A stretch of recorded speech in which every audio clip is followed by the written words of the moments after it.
Il est 8 heures, un début tout frais d'une journée ensoleillée, des pensées désorientées, 2 tables, l'une à côté de l'autre, qui l'une d'entre elles se sépare et glisse sur le sol, en laissant derrière elle un bruit tout aussi désagréable que ce geste.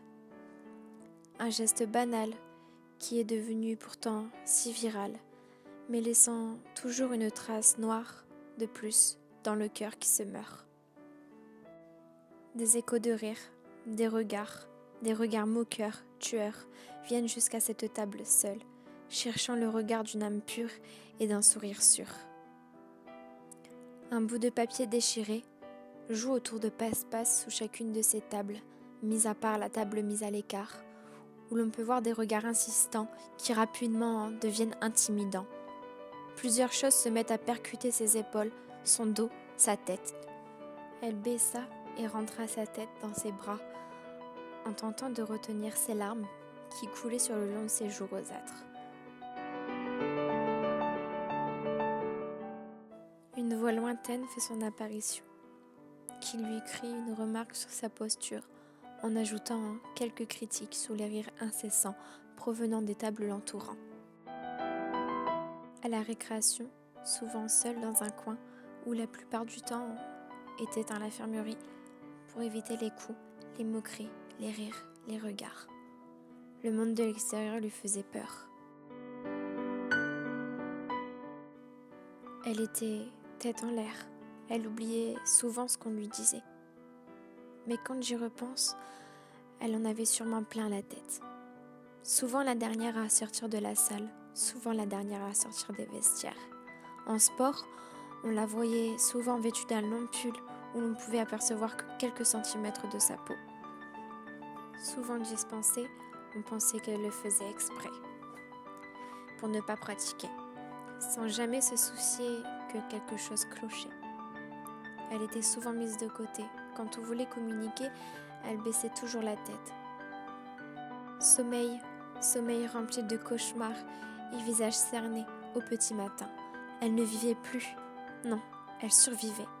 Et personne n'a rien remarqué, malgré la fois où elle a essayé d'en discuter avec un professeur ou qui lui a divulgué quelques leurs paroles. Tu viens tout juste d'arriver, laisse les habituer, c'est normal. Ces quelques paroles lui faisaient croire que tout ça était une normalité. Le problème venait donc de elle.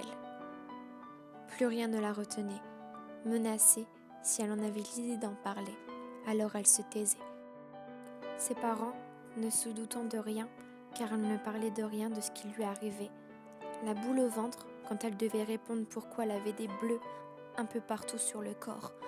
Elle devait mentir et disait qu'elle trébuchait. Pourquoi un visage si cerné ? J'ai mal dormi, je suis fatiguée, répondait-elle la gorge serrée. En montant les escaliers pour rejoindre sa chambre, en enfonçant sa tête dans les coussins pour hurler sa souffrance qu'elle gardait en elle.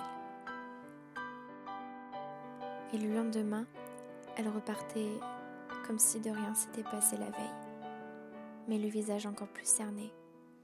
Elle rêvait d'une vie meilleure, et ça recommençait chaque jour. Elle avait tout planifié pour que tout ça s'arrête. Sa vie s'arrêtera, mais pas le harcèlement. Derrière elle, elle laissera le harcèlement continuer à se nourrir et à se propager. Mais une voix l'interpelle dans ce long couloir qu'elle redoutait tant. Une voix qui se rapproche vers elle en déposant une main sur son épaule, qui lui dit ces quelques mots. Je suis désolée de ne pas avoir réagi plus tôt. Je suis si complice aussi de ton harcèlement. Je n'ai rien fait quand je t'ai vu pleurer. Elle pleura dans ses bras en chuchotant un merci. Parle-en, tu n'es pas seule. Libère-toi. N'alimente pas le harcèlement. Détruis-le. Empêche cette chose. Parle-en. Toi qui es témoin, tu es aussi responsable de comment se termine la fin.